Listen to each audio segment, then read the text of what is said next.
اعوذ باللہ من الشیطان الرجیم بسم اللہ الرحمن الرحیم رب اشرح لی صدری ویسر لی امری واحلل عقدۃ من لسانی یفقہوا قولی۔ ہم دیکھ رہے تھے قوت اور اختیار تو صرف اللہ ہی کا ہی ہے۔ القیوم، ہر چیز کو قائم رکھنے والا، وہ قوتیں بھی دیتا ہے اور قوتوں کو تھام کر بھی رکھتا ہے۔ پھر اللہ تعالیٰ کی اگلی صفت کا ذکر ہے، لا تأخذہ سنۃ ولا نوم، اس کو نہ اونگ آتی ہے اور نہ ہی نیند آئی تو کمزوری ہے، اونگ آئی تو کمزوری ہے۔ انسان جب کمزور ہو جاتا ہے تو اس کو اونگ آتی ہے۔ اللہ تعالیٰ اتنی قوت والا، اتنا پاورفل ہے کہ اس کو کبھی نیند نہیں آئی، کبھی اسے نیند نہیں آتی۔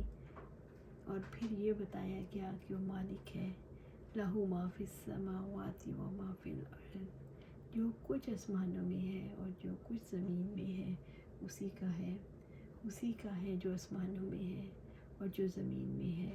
کتنا بڑا عقیدہ ہے کہ اللہ تعالیٰ سب چیزوں کا مالک ہے۔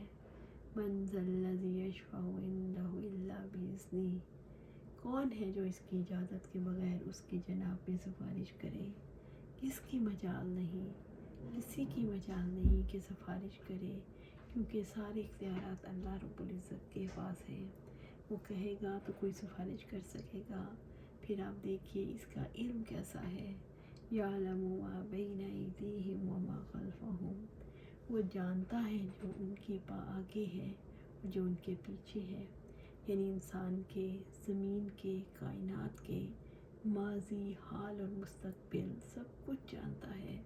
حال تو وہ ہے جس سے گزر رہے ہیں، ماضی پیچھے رہ گیا اور مستقبل جو آگے آئے گا، اس کا علم کلی ہے، سارا علم اس کے پاس ہے۔ جو کچھ ان کے آگے یعنی انسانوں کے آگے ہے جو انہیں خود معلوم نہیں، انسانوں کے پیچھے کیا ہے، ہماری زندگی کا وہ وقت جو گزر چکا اور وہ سارا وقت بھی ہے جو اس سے پہلے گزر چکا، مستقبل میں موت ہے، ماضی میں زندگی ملی تھی اور اب جو زندگی گزار رہے ہیں، ان ساری چیزوں کا اللہ تعالیٰ کو علم ہے۔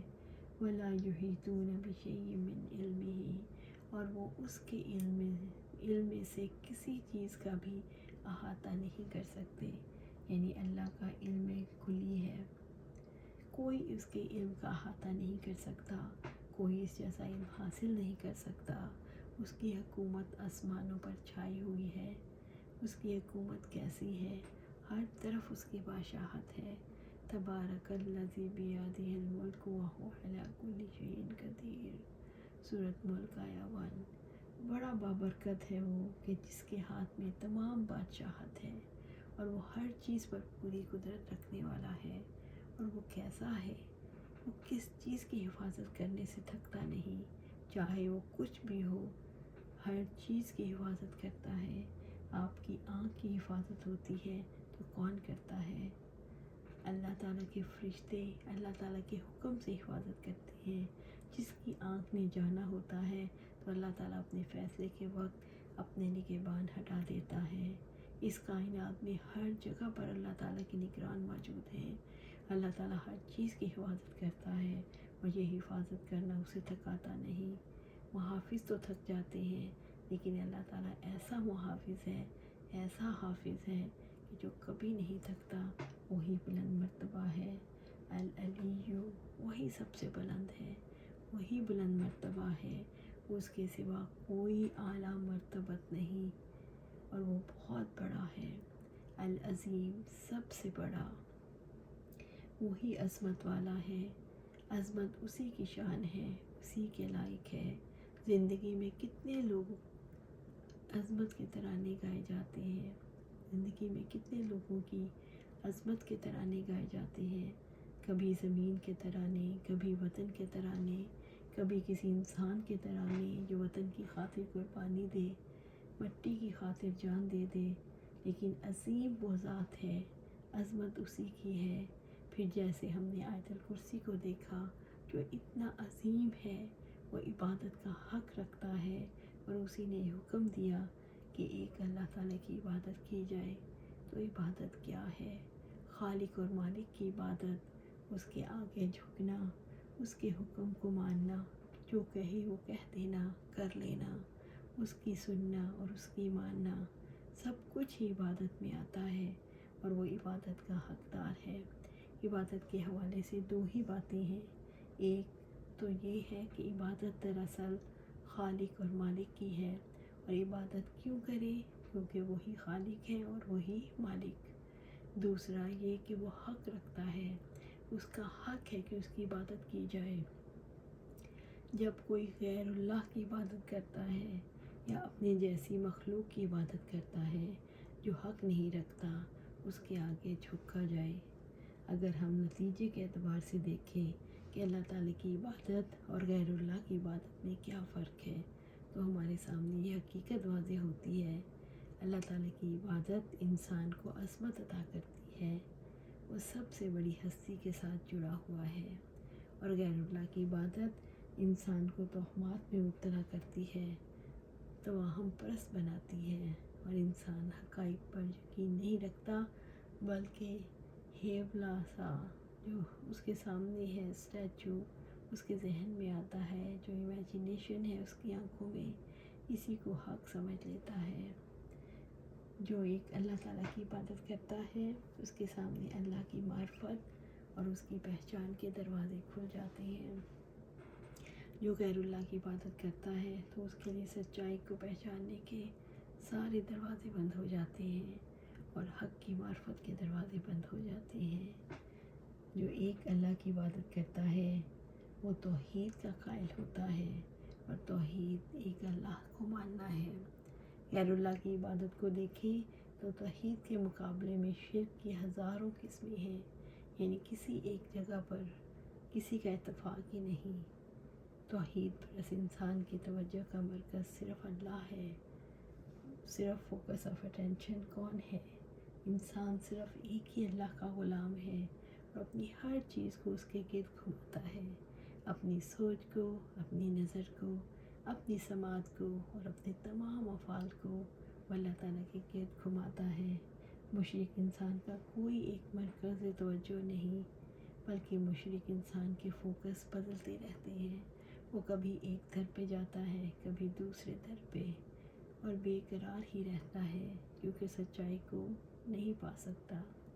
توحید پرست انسان ہر حال میں اپنی پوری زندگی میں صرف اللہ تعالیٰ کو اپنا سب کچھ بنائے رکھتا ہے، اور اس کے مقابلے میں مشرک انسان کا چونکہ کوئی ایک فوکس آف اٹینشن نہیں ہوتا، اس لیے وہ بت پرست بھی ہو سکتا ہے، مفاد پرست بھی ہو سکتا ہے، کیونکہ مفاد کا بندہ بھی تو ہوتا ہے۔ درہم و دینار کا بندہ اپنے فائدے کی پوجا کرتا ہے۔ کچھ لوگ مفاد پرست ہوتے ہیں تو اپنے فائدے کے لیے سب کچھ کر جاتے ہیں، جیسے گاندھی نے یا نہرو نے کہا تھا، ضرورت پڑنے پر گدھے کو بھی باپ بنا لو۔ یعنی مفاد پرستی میں آپ کو کوئی بھی راستہ اختیار کر سکتے ہیں، اسی لیے ان کے کروڑوں خدا ہیں۔ جہاں سے فائدہ ملے یا کسی کے نقصان سے بچنا ہو تو اس کو خدا بنا لو۔ آگ بھی دیوی ہے، ناگ بھی دیوتا ہے، چاند و سورج کا بھی یہی درجہ ہے۔ جتنی چیزیں بھی نفع پہنچا سکتی ہیں یا نقصان پہنچا سکتی ہیں، ان کو پکڑ لو اور الہ بنا لو۔ اس طرح سے ان کے بہت زیادہ خدا وجود میں آ گئے۔ ان کے علاوہ بھی لوگوں کے لیے خدا تو بہت ہیں، جیسے اقبال نے کہا، ان تازہ خداؤں میں بڑا سب سے وطن ہے۔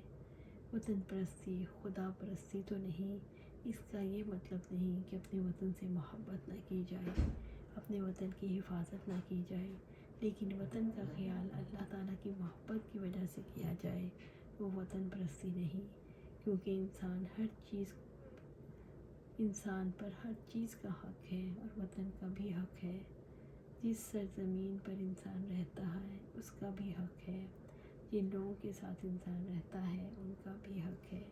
لیکن دنیا میں جو چیز نفع پہنچائے اس کو رب بنا لینے سے انسان ارباب پرستی والا ہو جاتا ہے، اور کتنے ہی رب بنا لیتا ہے۔ پھر اسی طرح سے کتنے لوگ ہیں جو اقتدار پرستی میں مبتلا ہو جاتے ہیں۔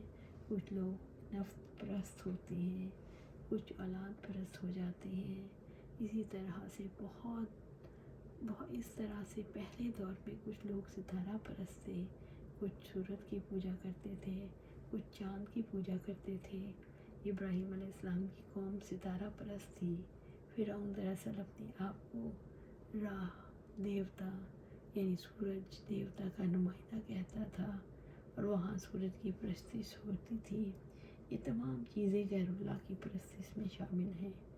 اور موحد یعنی توحید پرست، توحید والا وہ ہے جو ہر قسم کی برتر حیثیت صرف اللہ ہی کو دے، اسی کا ہو جائے، اسی کا حکم مانے، اسی سے امید باندھے، اسی سے خوف رکھے، اسی کو اپنی ضرورت کا کفیل سمجھے۔ یہیں سے ہم اپنی بات کا اختتام کرتے ہیں، اور کل پھر ادھر سے ہی شروع کریں گے۔ اور ہم نے دیکھنا ہے کہ واقعی ہم نے اپنی قوت اور اختیار اللہ کو دے رکھے ہیں، اسی کو قوت اور اختیار کا منبع مانتے ہیں، اور ہر کام ہم اسی کے کہنے پر کرتے ہیں۔ ہم صرف موحد ہیں، صرف خدا پرست ہیں، اور اللہ ہمیں خدا پرست بنائے۔ اور یہ کب ممکن ہوگا؟ جب ہم اپنی زندگی قرآن و سنت کے مطابق گزاریں گے۔ اللہ سبحانہ تعالیٰ سے دعا ہے ہمیں قرآن و سنت کے مطابق زندگی گزارنے کی توفیق عطا فرمائے، اور اس پر استقامت عطا فرمائے۔ آمین یا رب العالمین۔